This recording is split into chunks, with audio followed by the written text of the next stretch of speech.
Assalamualaikum warahmatullahi wabarakatuh. Halo teman-teman semuanya, selamat datang di AID Podcast. Perkenalkan, nama saya Dadan Aditya dan saya bersama 4 teman saya, ada Vini, Silvi, Astri, dan Erhan Naswa dalam episode baru kami. Hari ini kami akan membawa Anda dalam perjalanan yang menarik dan informatif tentang pengukuran kerja dan manajemen mutu. Siapkan telinga Anda dan mari kita mulai. Oke, saya ingin berbicara dulu dengan Vini Silviani tentang pengukuran kerja. Setahu saya, pengukuran kerja adalah proses untuk menilai atau mengukur sejauh mana pekerjaan atau suatu sistem kinerja mencapai tujuan atau standar yang telah ditetapkan. Nah, ini biasanya melibatkan evaluasi kualitas, kuantitas, efisiensi, dan efektivitas pekerjaan yang dilakukan oleh individu, tim, atau organisasi. Nah, yang ingin saya tanyakan, bisakah Anda menyebutkan proses dari pengukuran kerja tersebut? Baik, pada kesempatan kali ini, di sini saya akan menyebutkan proses dari pengukuran kerja. Nah, untuk proses dari pengukuran kerja, di antaranya ada studi waktu, studi produksi, pengambilan sampel pekerjaan, estimasi analitis, data sintesis, dan untuk yang terakhir ada studi gerak dan waktu yang ditentukan atau bisa disebut dengan PMTS. Oh, jadi teman-teman semuanya, di dalam proses pengukuran kerja itu ada 6 teknik yang dibahas oleh saudari Vini. Oke Vini, saya ingin bertanya ke pertanyaan yang kedua. Tadi Anda menjelaskan tentang studi waktu. Bisakah Anda menjelaskan tentang langkah-langkah studi waktu tersebut? Baiklah, tentu saja saya senang sekali untuk berbicara tentang ini, yang dimana proses pengukuran kerja memiliki teknik, salah satunya ada studi waktu. Di dalam studi waktu mempunyai langkah-langkah dasar atau prosedur. Yang pertama, pilih pekerjaan yang akan dihitung waktunya. Jadi, jika tidak ada studi pengukuran kerja yang pernah dilakukan sebelumnya, pemilihan pekerjaan untuk studi waktu harus dilakukan berdasarkan beberapa prioritas. Beberapa pekerjaan, produk, bagian, operasi mungkin diprioritaskan dibandingkan yang lain. Untuk yang kedua, standarisasi metodenya. Yang dimaksud di sini keakuratan standar kinerja. Sebagian besar bergantung pada kebenaran metode yang digunakan oleh pekerja. Yang ketiga, pilih operatornya. Seleksi ini mengacu pada pemilihan operator di antara sekian banyak operator melakukan tugas yang akan diatur waktunya. Untuk yang keempat, catat detailnya. Sama sekali tidak ada tersisa dalam ingatan.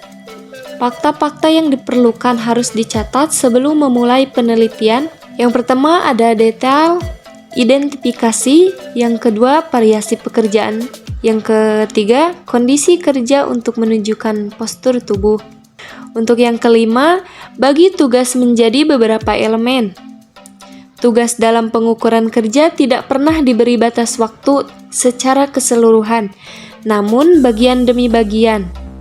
Yang keenam, ukur durasi setiap elemen dan kaji kecepatannya kinerja.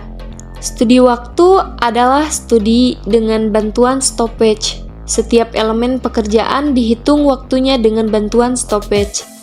2 metode pengaturan waktu yang terkenal adalah metode kumulatif dan metode playback. Yang ketujuh, tentukan waktu perwakilan setiap elemen. Jarang sekali waktu yang dibutuhkan oleh operator untuk melakukan suatu elemen operasi bersifat konstan dari bagian ke bagian atau dari siklus ke siklus pekerjaan. Yang kedelapan, perpanjang waktu observasi menjadi waktu. Waktu representatif yang diperoleh dari data observasi adalah waktu yang diambil oleh operator saat bekerja dengan kecepatan tertentu. Kesembilan, kaji relaksasi dan tunjangan lainnya. Waktu normal atau dasar dari elemen pekerjaan jika ditambahkan memberi waktu normal atau dasar pekerjaan. Untuk yang terakhir, hitung waktu standar pekerjaan. Operator untuk melaksanakan tugas tertentu dalam kondisi tertentu dan pada tingkat kinerja yang ditentukan. Oke, nah gitu teman-teman semuanya, penjelasan dari Saudari Vini. Kita langsung saja ke skema insentif dalam konteks bisnis yang akan disampaikan oleh Saudara Astri. Silahkan. Oke, baik. Terima kasih sebelumnya. Saya akan menjelaskan tentang apa sih skema insentif dalam konteks bisnis. Nah, skema insentif dalam konteks bisnis adalah program atau rencana yang dirancang untuk memberikan insentif atau penghargaan kepada karyawan atau pihak-pihak terkait sebagai imbalan atas pencapaian tujuan bisnis tertentu. Insentif ini bisa berupa bonus finansial, pengakuan, promosi, atau bentuk penghargaan lainnya. Di sini juga ada beberapa jenis teknik sampling kerja yang umum digunakan, yaitu yang pertama simple random sampling, yaitu pengambilan sampel yang dilakukan secara acak tanpa mempertimbangkan karakteristik khusus. Yang kedua, stratified sampling adalah pengambilan sampel di dalam subkelompok yang telah dibagi berdasarkan karakteristik tertentu. Yang ketiga, systematic sampling, pengambilan sampel dengan interval tetap dari populasi. Dan yang terakhir, cluster sampling, pengambilan sampel dengan memilih sekelompok unit atau area yang mewakili populasi. Oke, itu penyampaian dari Saudara Astri yang telah menyampaikan tentang skema insentif dalam konteks bisnis. Kita langsung saja bertanya kepada Silvi Septiani tentang definisi kualitas rantai. Nah, Silvi, sebutkan definisi kualitas rantai pasokan menurut Transcendent dan berikan contohnya. Silahkan. Baik, terima kasih. Langsung saja di sini saya akan menyebutkan definisi kualitas rantai pasokan menurut Transcendent beserta contohnya. Menurut Transcendent, definisi kualitas rantai pasokan adalah sesuatu yang mutlak, bawaan dan dapat dikenali secara universal dan seringkali dikaitkan secara longgar dengan perbandingan fitur dan karakteristik suatu produk manajemen produksi produk. Contohnya seperti mobil kecil versus mobil besar. Oke, itu pertanyaan nomor 1. Pertanyaan nomor 2. Pentingkah memahami dan menafsirkan dua aspek kualitas yang berbeda namun saling berkaitan di dalam pencapaian kualitas? Nah, baik. Langsung saja di sini saya akan menjawab pentingkah memahami dan menafsirkan dua aspek kualitas yang berbeda namun saling berkaitan di dalam pencapaian kualitas. Menurut saya, sangat penting untuk memahami dua aspek kualitas yang berbeda ini. Yang pertama, di sini ada kualitas desain, yaitu kualitas yang ditentukan oleh desainer atas nama pelanggan.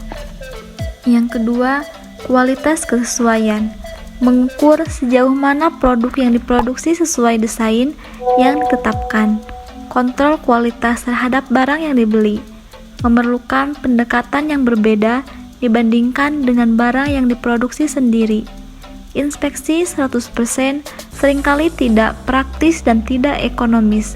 Kelelahan inspektur atau operasi berulang-ulang bisa menjadi penghalang efektivitas inspeksi 100%. Kadang-kadang beberapa bagian cacat bisa lolos. Ya, jadi di bab manajemen mutu ini lebih erat kaitannya dengan kualitas juga kepuasan pelanggan. Seperti itu ya. Terima kasih kepada Silvi. Selanjutnya, apa yang bisa dipahami di bab manajemen mutu selain dari aspek kualitas? Saya persilahkan untuk Erhan Naswa untuk menyampaikannya. Ya, baik. Tadi sudah disinggung sedikit mengenai bahwa operasi atau inspektur yang berulang-ulang bisa menjadi penghalang efektivitas inspeksi 100%. Kendati demikian, dengan adanya pendekatan pengambilan sampel penerimaan statistik modern, kualitas produk yang diterima mungkin justru lebih baik dibandingkan dengan pemeriksaan 100%.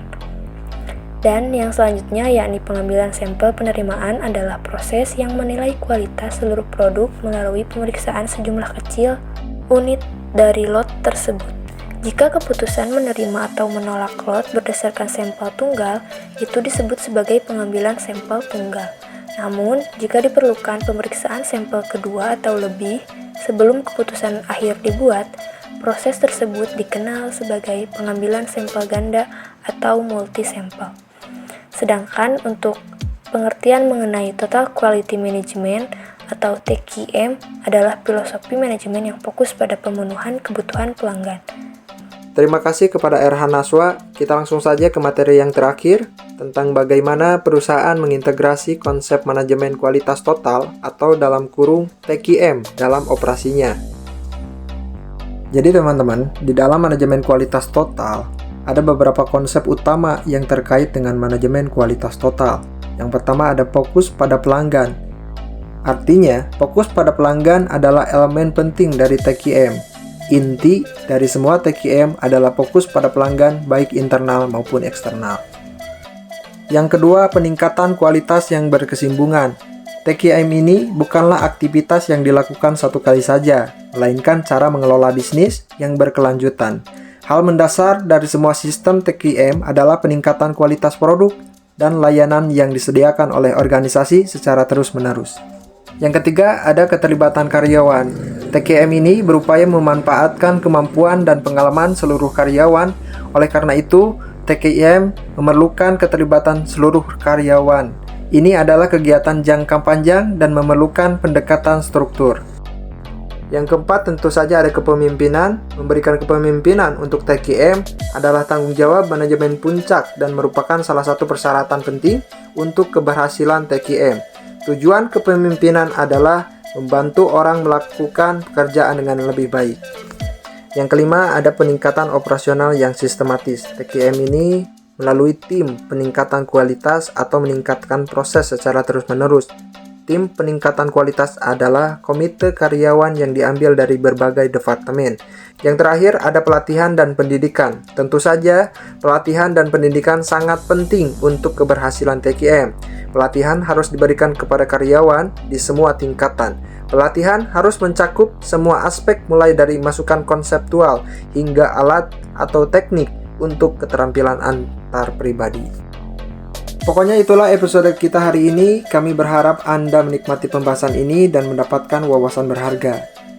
Terima kasih kepada semua pendengar setia kami yang telah mendukung kami sejauh ini. Sampai jumpa di episode selanjutnya. Selamat berhari-hari dan tetaplah terinspirasi.